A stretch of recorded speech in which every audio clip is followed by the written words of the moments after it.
Hello students, आज हम exercise set 2.2 करने जा रहे हैं एनसीईआरटी का, जो कि भी लेटेस्ट नई बुक का है। तो पहला क्वेश्चन है, find the value of the linear polynomial 5x - 3 if x equals to 0। तो आपको कुछ नहीं, आपको 5x - 3 में x की वैल्यू 0 पुट करनी है। तो जैसे ही 5x का मतलब है 5 मल्टीप्लाई और x की वैल्यू 0 रखो, -3 इक्वल्स टू 5 इंटू 0 क्या होता है 0 -3, 0 - 3 आपका होता है -3। तो -3 is the correct answer. Next question में x की वैल्यू जो है वो -1 पुट करनी है। तो 5 इंटू -1 -3, 5 टाइम्स -1 होता है -5, ये -3 equals to -8। -8 is the correct answer. अब x की वैल्यू 2 पुट करनी है, तो क्या करेंगे आप, 5 टाइम्स 2 -3, 5 टाइम्स 2 कितना होता है 10, -3, 10 - 3 क्या होगा प्लस का 7, क्योंकि 10 बड़ा है तो बड़े नंबर का साइन आता है। क्वेश्चन नंबर 2 की तरफ चलते हैं अब। Find the value of the quadratic polynomial. देखो ये पॉलिनोमियल दिया, क्वाड्रेटिक पॉलिनोमियल की पहचान क्या है, जो डिग्री होती है वो हाईएस्ट डिग्री 2 होनी चाहिए। ठीक है, एस की वैल्यू 0 पुट करते हैं इसमें, तो 7 यहाँ हो जाएगा 0 का स्क्वायर -4 इंटू एस, एस की वैल्यू क्या हो गई 0 + 6। अब किसी भी नंबर को 0 से मल्टीप्लाई करेंगे तो 0, ये भी 0, 0 - 0 + 6 आ गया। अब 0 लिखो मत लिखो एक ही बात है, आंसर आ गया 6। नेक्स्ट क्वेश्चन में पुट करना है इसकी वैल्यू -3, 7 हो जाएगा -3 का स्क्वायर -4 टाइम्स -3 + 6। तो सबसे पहले हम पावर ओपन करेंगे, -3 का स्क्वायर होता है प्लस का 9, पावर इवन है इसलिए प्लस का हो गया, माइनस माइनस प्लस 4 3 ज़ा 12 + 6, 7 टाइम्स 9 हो गया हमारा 63 + 18, इनको ऐड कर दो आ जाएगा आंसर 8 + 3 11, 1 कैरी 6 7 और 8, 81 is the correct answer. Next question, अब s की वैल्यू क्या पुट करनी है हमें 4, यहाँ पर रखो 7 इक्वल्स टू 7 टाइम्स 4 का स्क्वायर -4 टाइम्स 4 + 6, 7 टाइम्स 4 का स्क्वायर हो गया 16 -4 4 = 16 + 6। तो अब इनको मल्टीप्लाई कर लो, 7 टाइम्स 16 क्या होगा आपका 70 112। इन दोनों को सॉल्व कर लो, -16 + 6 क्या होगा माइनस का 10, तो आंसर आएगा आपका 102 is the correct answer. Statement problem की तरफ चलते हैं। क्वेश्चन नंबर 3 में बोला गया है कि जो सलील की जो मदर है उनकी जो एज है वो 3 टाइम्स है सलील की एज से। तो पहले हम सलील की प्रेजेंट एज x मानते हैं। Let the solution, let the present, कैसे लिखेंगे आप, let the present age of Salil be x years old.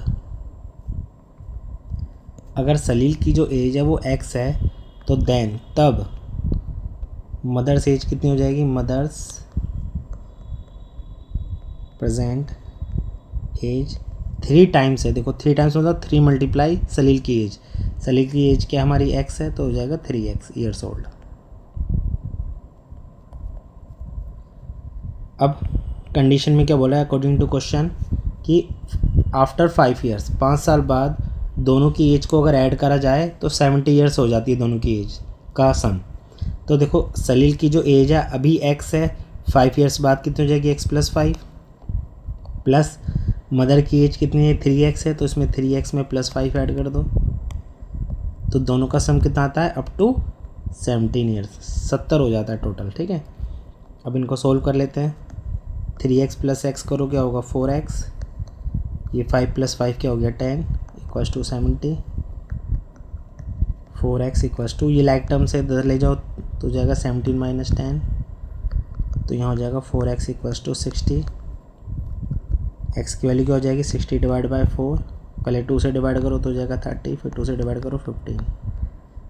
तो जो x है, x कौन है सलील, उसकी एज 15 है, देन मदर्स एज कितनी थी 3 टाइम्स, तो मदर्स एज क्या हो जाएगा हमारा 3 टाइम्स 15 मीन्स 45 ईयर्स ओल्ड।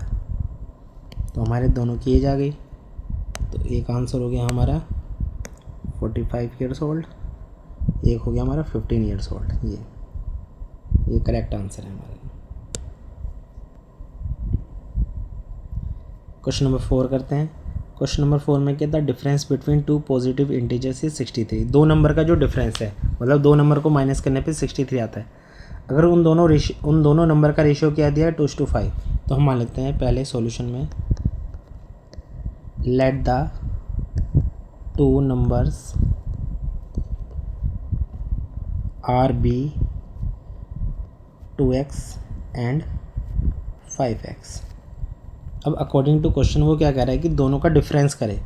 देखो डिफरेंस तो हमारा 2x माइनस 5bx भी हो सकता है और 5x माइनस 2x भी होता है, बट डिपेंड करता है कि जो डिफरेंस करके जो आंसर आ रहा है वो पॉजिटिव है नेगेटिव। अगर पॉजिटिव आ रहा है तो हम ये वाला नंबर लेंगे, अगर हमारा नेगेटिव होता -63 होता आंसर तो हम ये वाला लेते।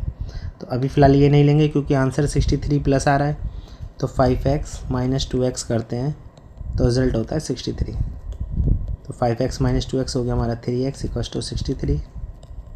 x की वैल्यू होगी यहाँ से 63 को 3 से डिवाइड करो तो कितना होगा 21, तो x की वैल्यू होगी 21। तो ये नंबर नहीं है, नंबर क्या था हमारे 2x एंड 5x। तो 2x की वैल्यू कितनी हो जाएगी हमारी 2 टाइम्स 21 इक्वल्स टू 42। एक है 5x तो हो जाएगा 5 टाइम्स 21 इक्वल्स, इसका जो आंसर आएगा 5 × 5 5 × 10। तो एक आंसर हो गया हमारा 42 और एक आंसर हो गया 105। आगे बढ़ते हैं। 5 रुपीज़ कॉइन से कंपेयर हो रहा है, तो let the number of 5 rupees coins be x मान लेते हैं, then number of 2 rupees coins be कितने हो जाएंगे, कितने टाइम्स था 3x। ठीक है, अब देखो जितने भी कॉइन हैं उनकी जो वैल्यू है वो कितनी है 88 रुपीज़ है। तो उसका मतलब अगर 5 रुपये के, देखो यहाँ एग्जांपल मैंने इमेज में दिया है 3 कॉइन है तो इनकी वैल्यू 15 रुपीज़ हो गई। तो सेम उसी तरह से जो x number of 5 rupees coins है वो x है, तो उसकी वैल्यू क्या होगी हमारी 5x प्लस 2 रुपीज़ के 3x कॉइन है तो उसकी वैल्यू होगी 2 टाइम्स 3x, और टोटल मनी कितनी होगी 88। इसको सॉल्व कर लेते हैं। 5x plus 6x equals to 88, ये हो जाएगा 11x इक्वल्स टू 88। 11 से 8 जाएगा, 88 जाएगा 8 टाइम्स, तो x की वैल्यू हो गई हमारी 8। अब क्या पूछा है कि how many coin does she have. तो देखो 5 रुपीज़ कॉइन x थे तो ये हो गए हमारे 5 रुपीज़ के coin, number of 5 rupees coins, और 2 रुपीज़ कॉइन हो जाएंगे नंबर ऑफ 2 रुपीज़ कॉइन्स, कितना हो जाएगा 3x, तो 3 टाइम्स 8 मतलब 24 कॉइन्स। तो एक आंसर है हमारा 24 कॉइन्स, एक आंसर है हमारा 8 कॉइन्स। क्वेश्चन नंबर 6 की तरफ चलते हैं। क्वेश्चन नंबर 6 में बोला है कि देखो एक फेंस है, उसको 2 डिफरेंट साइज़ में पीस किया है। देखो अगर इस इमेज को हम ओपन करें तो एक ऐसे लंबी सी तार ओपन होगी, ठीक है। अब उसको उन्होंने कट करा ऐसे 20 कहीं साइड से, तो एक लॉन्गर साइड है एक शॉर्टर साइड है। तो बोला कि the longer piece is 4 times as long as the shorter piece. तो शॉर्टर पीस को हमने अगर x मान लिया तो लॉन्गर कितना होगा हमारा 4x होगा, और टोटल लेंथ कितनी हो जाएगी 4x plus x equals to 300 feet. तो हो जाएगा 5x इक्वल्स टू 300। अब ये 300 को 5 से डिवाइड कर दो, कितना आ जाएगा 60। अब दोनों लेंथ की साइज़ पूछिए, तो देखो ये हो गया हमारा 60 फीट और टोटल कितना था हमारा 300 फीट। तो 300 में 60 गया तो हो जाएगा 240 फीट। तो एक आंसर हो गया हमारा 240 फीट और एक आंसर हो गया हमारा 60 फीट। लास्ट क्वेश्चन की तरफ चलते हैं हम। If the length of the rectangle is thrice. देखो ब्रेथ से कंपेयर कर रहा है, ठीक है। तो ये हमारी ब्रेथ है, इसको हमने मान लिया x, इसको मान लेते हैं हम, जैसे ये रेक्टेंगल है इसको हमने मान लिया x। तो हमारी माने let the breadth of a rectangle be x centimetre, then length कितना हो जाएगा इसका, जो लेंथ बोला है 3 मोर मतलब 3 प्लस, ट्वाइस मतलब 2 मल्टीप्लाई किसका, ब्रेथ का। ब्रेथ कितनी x है तो 3 + 2x ऐसे लिखेंगे, इतना सेंटीमीटर।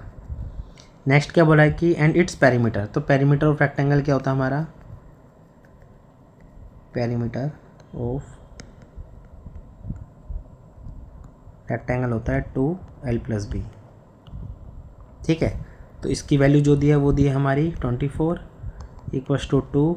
लेंथ कितना हमारा, लेंथ यह है हमारा 3 + 2x और ब्रेथ कितना x है। 2 से 24 गया 12 टाइम्स, 12 ऐसे लिखो, 3 ऐसे रहेगा, 2x + x हो जाएगा 3x।